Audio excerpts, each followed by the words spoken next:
Are you looking for details of the most beautiful weekend hikes in southeast Queensland and further afield? Well, you're in the right place. Welcome to the Everyday Hiker podcast. My name is Beck and I'm your host.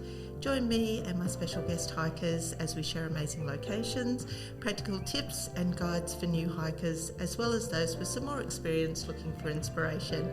And please, if you like what you hear, follow me, share with your friends, rate my podcast, or send me your feedback.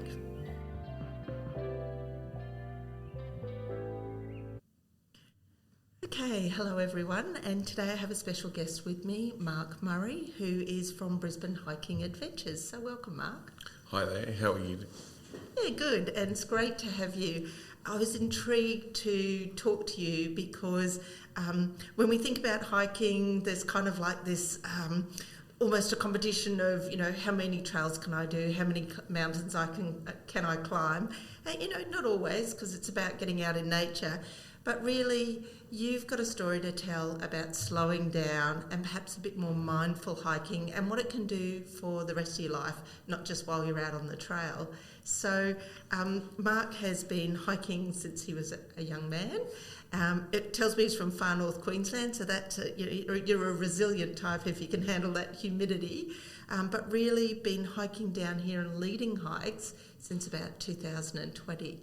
So, Marc, tell us about what happened, what brought about the beginnings of Brisbane Hiking Adventures. Yeah, so firstly, thanks for having me on today. It's been awesome to connect with a fellow hiker as well. As you said, I grew up in far north Queensland, in Cairns, grew up around Cairns, Ingham, Townsville, places like that. So it's humid, like you said. But the one thing the far north is incredibly famous for is its mountains, waterfalls, quite, really pristine sort of natural environments, which is awesome. And so how Brisbane Hiking Adventures started was, it was basically a group that I came up with to document my hikes. Now, in that period of time in my life, I had just separated from my partner or my wife, going through a divorce period. So it made me think about a lot of things, taking responsibility, personal responsibility for what things I did do or didn't do in the relationship. And I felt ashamed for that as well. And going back to nature was something that I knew. I just went back, did something to make me happy, right? And hiking was the element that made me happy. Now, as you were saying, there's a lot of people that want to go as hard as they can, and there's nothing wrong with that for the right people, right? But for me, in this instance, it was a matter of slowing down and reconnecting with nature and just being by myself, understanding what self-leadership was and just start doing something for me again, right? And I know a lot of people out there could definitely relate to that. So Brisbane Hiking Adventures come around by me documenting hikes. I had done a lot of group hikes with a number of people as well. They were good, they were okay, but I wanted to do more of that, and there wasn't a lot of people doing them, not consistently, but enough, right?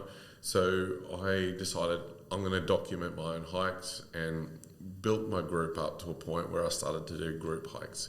I started bringing in other people who had learned a lot from a lot of other groups, and hiking community, we call it mountain people, right? The mountain people are great people. They're humble. They're connected, and there's not a degree of arrogance about them, all right? And for me, that's what started Brisbane Hiking Adventures. Today it's grown to just over 10,200, I believe, members as of last look. So it's taken. That's big. Yeah, it's taken off in a short period of time, and I put that down to COVID. I started off in mid 2020. COVID sort of hit, probably around that time. And because of COVID, created a new wave of people wanting a therapy per se, nature therapy or another way of getting out of the house. People's mental health around the country was incredibly low at that time. It was incredibly, people were locked in, crammed into certain, being at home under lockdown. People wanted to get out. And then it was the inverse. So all these groups started increasing, mine as well. But there's a lot of groups that benefit from it. So Mark, you talked about, you must have done a fair bit of solo hiking to get that reflection time. It's a bit hard perhaps to get that in a group. Mm-hmm. How much of a mix, or how important do you think it was to get out and just walk by yourself initially? When I think about the mental health benefits, like there's obviously great mental health benefits connecting with other people, but do you need to balance it up with a bit of solo time? Yeah, I mean, with hiking for me in particular, I started out doing it by myself, solo. There was a number of times where I thought, I'd do it by myself, then I'd do it with another group too, because it is a good way to meet friends. It is a good way to change your perspective. It is a good way to build your fitness up. But the thing for me is, I did it by myself to start off with, because A, I needed the experience on my own. B, this is where I was able to build a self-leadership up, and by being by myself, doing it, understanding the trail, learning about it, then I know that if I can do it by myself, I can lead others, all right? Because for me, it's okay if I get lost because it's on me, but it's a different story when you have that responsibility of other people, right? And that's where the leadership element comes into. But for me, at the moment, back then, I wanted to learn just to go out and do it by myself, slow down, like you said, reflect.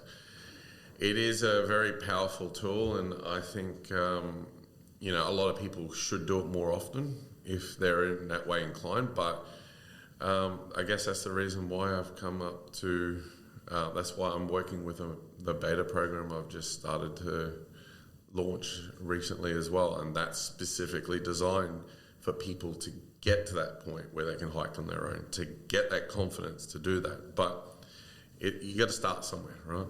Yeah, so let's talk about that project then. It's called Resilience for Life, I think it is. So the program is called Roots to Resilience. Roots to Resilience, I beg your pardon. My memory, see, that's where I need the old-fashioned pen and paper. My memory doesn't serve me always as well. So Roots to Resilience, tell us about that. Yeah, sure. So Roots to Resilience is a beta program I come up with based on my story predominantly. Now, my story is I documented everything that happened, what took place, why. It's not so much why the things were the way they were, but it was how I was reacting and how I was interacting with people and nature. Now, for me, I needed to learn hiking. I've always done hiking, so I understood what hiking worked. So I did hiking, and that was my vehicle, that was my modality, right? But I was also in nature. So you're having a twofold effect. You're having the vehicle, which is the hiking, which gives you the benefits, the same benefits you do. You go in the gym and whatnot, right? But then there's also the other benefit that no one really doesn't talk too much about, and that is I wouldn't say spiritual, but I would say the energetic connection to that place. And for me to speak about energetic connections to our locations or environments, I first had to understand bioenergies, and it is important because having that understanding of what bioenergies has on the body, it is important. It's everything. It's like if I was to ask you if you go Christmas shopping and you go in and you're feeling happy and you're confident, you're feeling happy, let's get this done, sort of like it's almost like a mission, right? You get this done, then you go there. And then you meet and you're around a whole bunch of people and you come out and you're irritated and you're annoyed, but you don't know why. That's because there's energy interactions with other people and you don't know it. So then when you're feeling like that, what do? You leave the shops without any Christmas presents, I'm going to guess. It's true.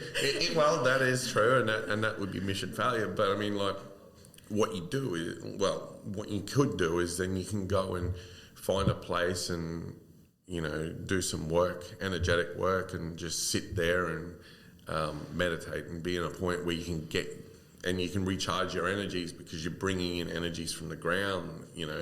I could go into it, I could speak about it all day, but we don't have to. You're getting your mindset right to approach that Christmas shopping and what the barriers you might be hitting from other people's energy. Exactly, and it's not necessarily that. That's just the best example I can give. But then it's like why are people in the mountains so happy? Because they're in nature and they got that energetic connection, but they don't understand it. So I'm bringing that conscious belief around, that conscious, shining the spotlight on what something we've all known, but we just don't know how to put it into words or thoughts. So it's a 4-week course, a 4-week program, 4 calls per over the space of the 4-week period, once a week, 1 hour live, and there's a bonus Q&A, so it's a 5th week. Participants get a workbook. I've created a meditation, and I've created a journal as well to journal experience, and they get access to the private Facebook community. So it's just bringing people in, sharing my story, giving people the tools for them to go and help themselves and get to the point. But it is a beta, so everything in a beta is, it's building it, it's integrating it, making it better. But I'm really excited to see how this progresses. So yeah, it's really interesting because while you're talking, I'm thinking about the fact that we all know how good we feel when we go out hiking, and maybe we need to separate that part of that. We're feeling good because we've done some physical exercise, like you said. So it's the same way you'd feel if you went and did a gym session or a run or, a Zumba class, whatever it is, that's going to give you energy. But then because you're out in nature, slow down.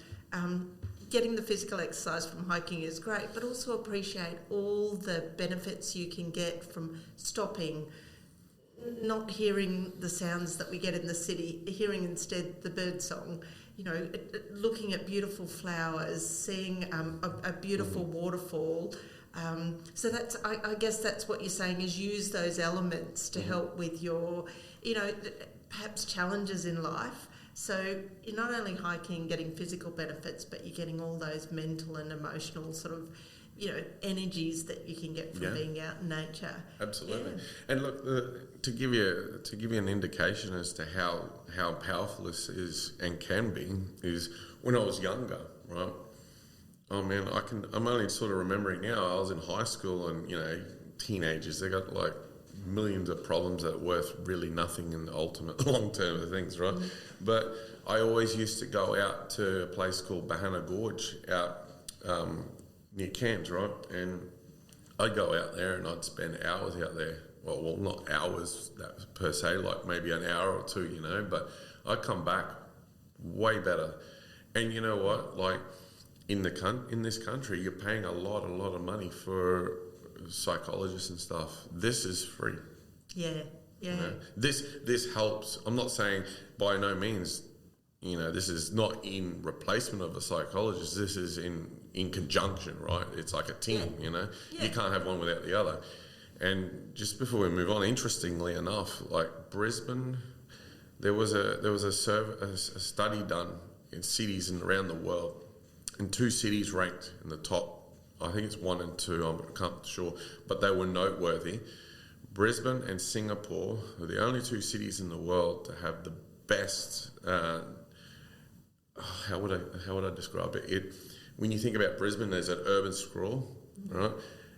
But the integration of natural parks and things like that into a city and urban sprawl, Singapore and Brisbane are the top 2. Well, I don't know if it's the top 2 cities. Don't quote me on that, but it is among them. It is among it is among the best cities noteworthy in the world that have done it so well. Yeah. So that says a lot about the Brisbane as a city that we live in as well. And for me, people are busy, right? So the idea of this program is to help people just to start, because I guarantee once you start, it's like, okay, what can I do next? How can I go on to a hike? Sure, here's a hiking group to go on. Yeah. As of Sunday, I've got a group hike coming up for Brisbane Hiking Adventures, and they're full. Yes, Full. So yeah, there's heaps of demand for it.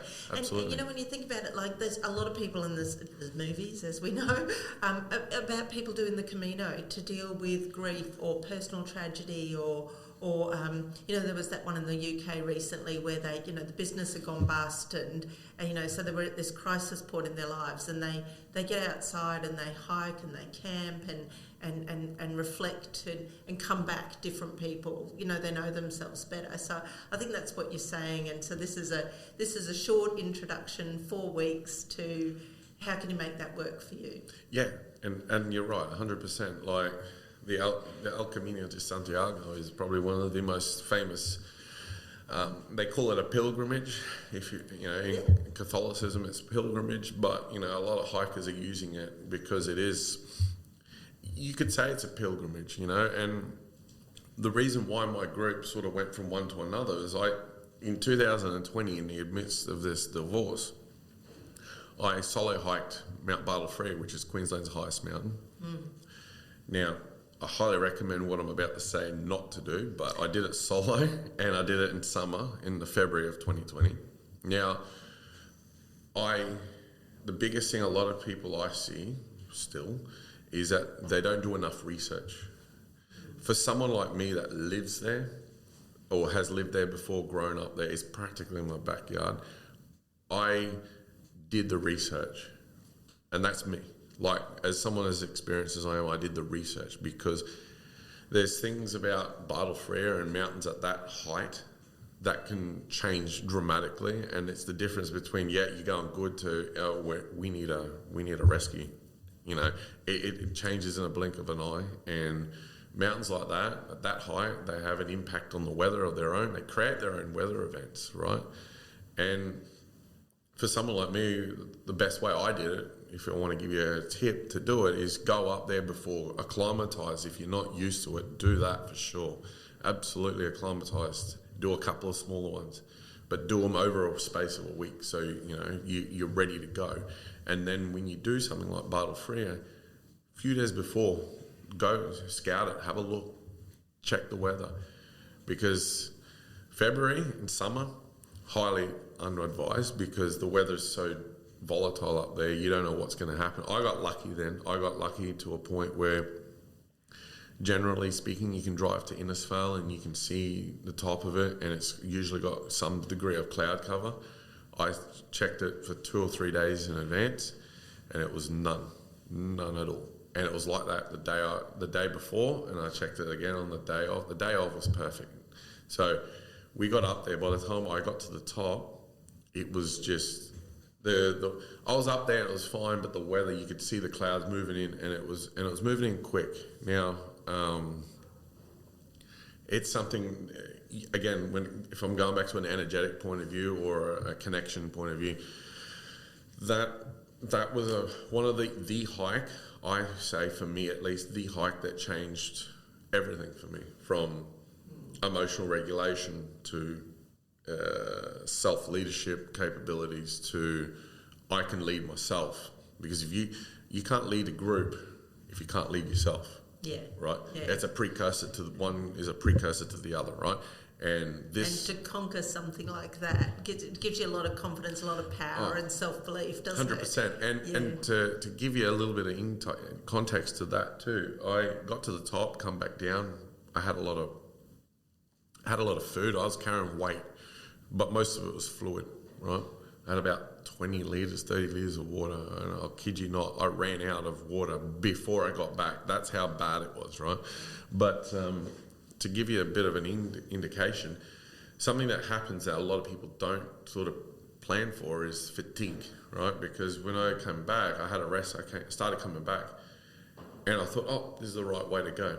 And I've gone down, these rocky parts, and I thought, oh, wait, hold on. I ran into wait a while. There's wait a while in front, to the left, to the right. I'm gone, this is not the right way. You need to start, and nature provides you barriers, and when you think about life as general, there are barriers. Which way? No, that's not. You have to choose. Exactly. This is not the right way. And you choose the wrong one sometimes. Yeah. It's true. You have to backtrack. 100%. So I ended up having to sit there for a moment, stop, relax, take a minute, breathe, and focus, right? I did slightly panic, not going to lie, but I stopped that before it become before I was blown out. Relax, and then I came back out. I went the same way down as I came up, so I went back up, and I found the markers. Now, the track is so well marked, so it can happen to anybody, including me. Now, I found it, and I started off, and I was fine. Now, when I got back to the bottom, my father was a police officer for 30 years. He'd done a lot, right?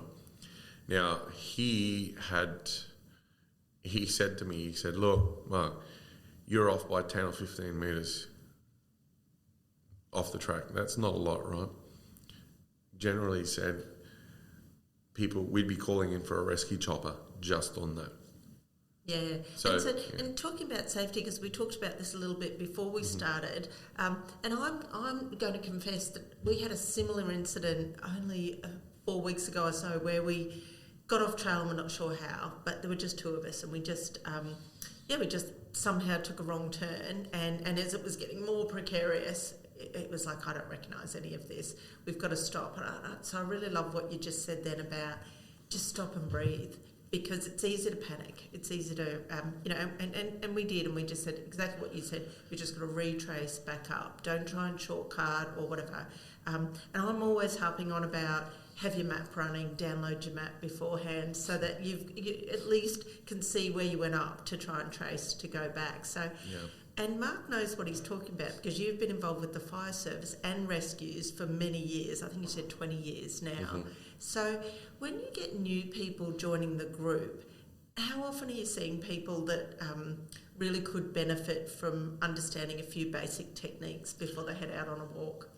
Look, I mean... I've been with the fire service. I started when I was 23 as a I guess you could say a retained firefighter. Currently serving in the rural fire service now. I did some training, just to give you some context to that. I did some training, might have been last year or a couple of years ago, under the RAFT program, which is the remote area firefighting teams. Their navigation section of that is military style navigation. If you do not get that well, you fail, more or less.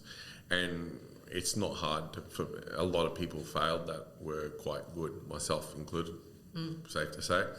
But this was not going off maps, compass. It was compass, navigation, 8-point reference points. So military style navigation is 10, right? To within 1 square metre. This is within 10 square metres. So it's highly accurate, one could say, for water bombing operations. But in relation to that, their main objective is to pull out hikers that have gone missing over multiple days, because they're designed to stay out for multiple days with intense firefighting involved with it. So you can tell the fitness is highly involved, right? Yeah. So basically what I've done is I've understood what works in the fire service, and I've taken that and moved it into group hike situations. So to give you an example of what I mean, when I do Tebragaga or Biwa in particular, because they are technical. Hard climbs. Correct. They are technical. They require a degree of experience. Well, look, you don't have to be experienced to do it. You just need to know someone who does. And that's the key part, because if blind leading the blind, man, you know what the results are going to be. And I can give you a great example of that. So what I've learned from the firefighting side of it, there's a terminology called span of control, which gives, I guess the best way I can describe that is, I'm one person, and I can comfortably keep an eye on 3 people at most, right? If we have a group that is 8 people, right? That's 8 new people and maybe a couple experienced people. Yeah, okay, that you might be pushing it and you get away with it, right? But generally speaking, with with my group hikes, I put them to 6, and that's including experience, so that I'll have 1 or 2 experienced people, right? To be able to manage those 3 that you need to or keep however many, to make up that number, correct, which would be 6. Well, yes, 4 beginners. But that is keeping a very close eye on what happens, because generally in these contexts, you get people that are really quite good. You get one person that just no dramas, they can go. You keep an eye on them, but you kind of like, okay, you go to this part and wait, right? And then you've got focus on the other one, and that works well. But for me, once that span of control becomes too much, no go. Because I've seen what's happened when a lot of people make mistakes, and we've all seen it, right? And the same with BOR. Same process applies, and that's simply because maximum safety, regardless of whoever's there. And if there are more people that want to go, then I get more experienced people in, thereby expanding that span of control. But the thing is, Parks and Wildlife don't like anything more than 12 people, so I try and keep it no more than 8 at maximum, and that's including experience and actual beginners. I've seen examples. I'd be coming down and I've seen people climbing up BOR, and it's on that white shale rock that is slippery. I call it my M1 because back in the day when I was in a hurry and I wanted to get back down, I just literally slide the way down, control slide the whole way down.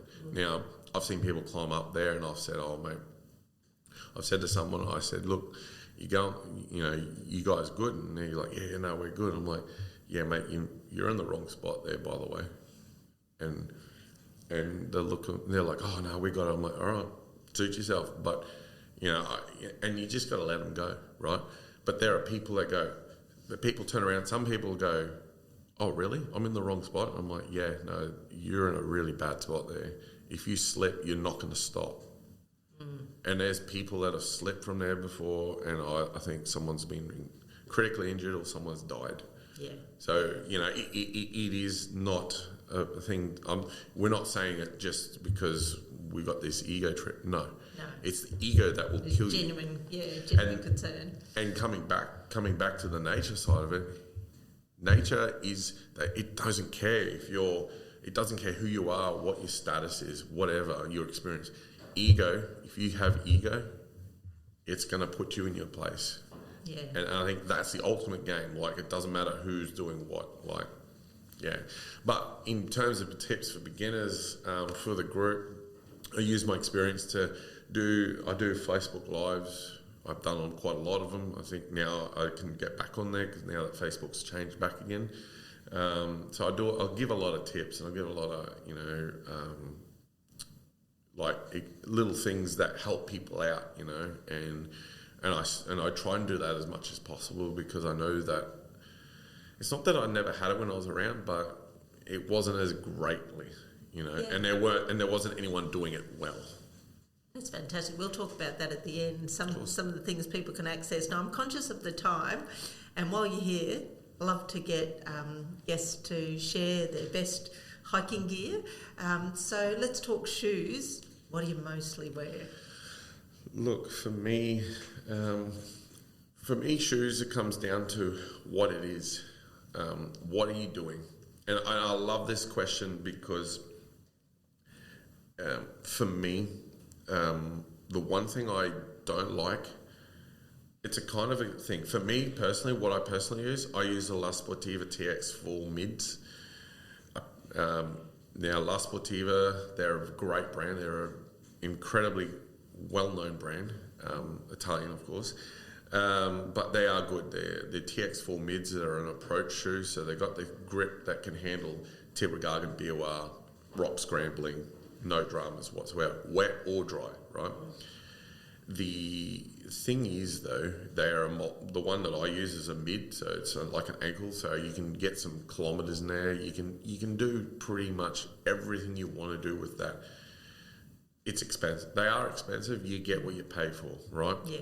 Okay, an iPhone is expensive because you get what you pay for. But Having said that, if you're starting out, if I was starting out again, or if I had anyone come up to me and say, hey, look, Mark, I'm just starting out. What do you recommend? First thing is this. I would say, what are you looking at doing?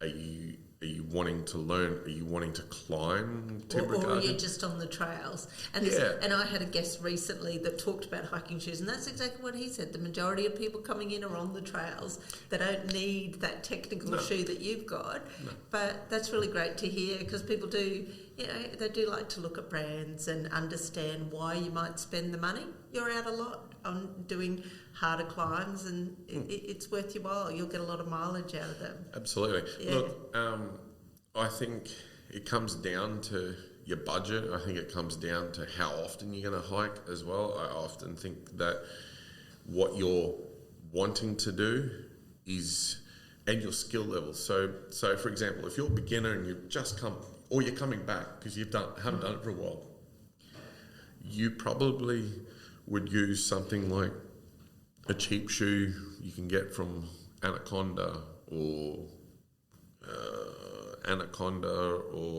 Catman. Well, no, not Kathmandu. Anaconda mainly, just cheap brand, just like a Colorado or something. Just to start. You just need to start, right? Like, if you haven't even got a shoe, like a boot or something like that, just wear jogging shoes. If you, like you said, if you're going to do like a basic trail, most of them are very basically maintained quite well around, especially around the council area. So it's not a big deal. So let's talk about backpacks. How much gear do you take? Yeah, you would have taken a lot up Bartle Frere, but on an average hike, are you one of those fans of taking everything but the kitchen sink, or? Look, in terms of hiking backpacks and what we take in it, I'd just take water, snacks, first aid kit. It's starting to become a lot more predominant about people, what they're doing. EPIRB, either an EPIRB or we call them EPIRBs, PLB, sorry. Yeah. Personal locator beacon for people that don't know the acronym. or your Garmin InReach as well. So they are quite good and they're very similar, and it comes down to what it is that you are requiring. But you always have them as a minimum. If you're doing longer, you do. You take what you get. And more remote, Correct. You need to take one. And the other one I always ask is hiking poles. Do you use them? Yeah, look, there's a company in Brisbane called Hike Sense store. They predominantly sell trekking poles. I've used them quite a lot. They are quite good. They're very lightweight, tri-foldable, so they're very good for travelling. Travel, or put them away in your backpack for those sections of the hike you don't need them. Correct, right? Because I've seen trekking poles and they go to like this, and you got like that hanging out, and you got a low hanging branch, bang, done. But yeah, look, they are very good. Customer service is incredibly quick. I've had no issues with the service. I've had no issues with the product. The product is top quality, aviation grade aluminium. They come with all the tips as well. So if you are someone who, for example, is progressing to train for a big hike and you're doing road stuff and you just want to get the fitness up, they've got the boots to cover that as well over the tips. So it's really good. They're being tested. I've had the privilege of testing these on Mount Maroon against any normal brand, and they stand up and some. So you're a fan, in other words. You use your hiking poles. Yeah. Absolutely. I was never, before I come across these poles, I never used them too much because of the thing. But the thing I've started realising is that, you get a little bit older and you want to make that longevity, right? And you're doing a lot of downhill stuff, and every time you're doing... Putting a lot of pressure on your knees, lower back, and this is a godsend if you're doing that and the long distance stuff. One of our members, incidentally, she's training for the Te Aira Trail in New Zealand, and using the product and has loved every second. And she's got expensive, $250 carbon fibre, and These are about $150, so they're really quite very good for the beginner market and the coming into that side of it, which is great. Okay. Well, let's wrap up because we've had a good chat today, but the question I like to ask is if you're standing in one place, maybe in southeast Queensland, and it's the most satisfying view that you've hiked to, what comes to mind? There are a number of hikes in southeast Queensland that have that, but the one that I loved the most, that had the most sort of impact for me, was Bartle Frere. There isn't much of a view. Well, there's a couple of places. There was one part on Bartle Frere you get a really good view called Broken Nose, but being up at Bartle Frere, I think that is I know this is going to be cheesy, but the closest thing to heaven you can be. But it is a point where you feel energetically different. You feel, you're high, but you just feel light. You feel really good, and there's no view, but it's as good as a view any day of the week. And the sunrise up there when you camp up there, can't get better. No. Okay, so not southeast Queensland, but somewhere we should be planning to explore a bit more, huh? North Definitely, Queensland. for sure. All right, well, that's been fantastic. It's been really great to talk to you today, Mark. Thank you for all your time, your generosity with your time. I'm going to put links in the show notes to Brisbane Hiking Adventures, Roots for Resilience, if I got that right this time, good. And we'll look at the Hike Sense polls as well. So I'll put all those links in so people listening can look them up. And otherwise, I look forward to perhaps maybe joining one of your adventures one day when they come up, and having you again maybe to talk a bit more about North Queensland. It sounds great. Thanks for your time. Appreciate it. Okay. So thanks everyone for listening. As I asked you at the start of the show, please do give me your feedback. Tell me who you'd like to hear from, what you'd like to hear about, and please, share with your friends and give me a follow so I can keep doing this. And otherwise, happy hiking. Talk to you again soon.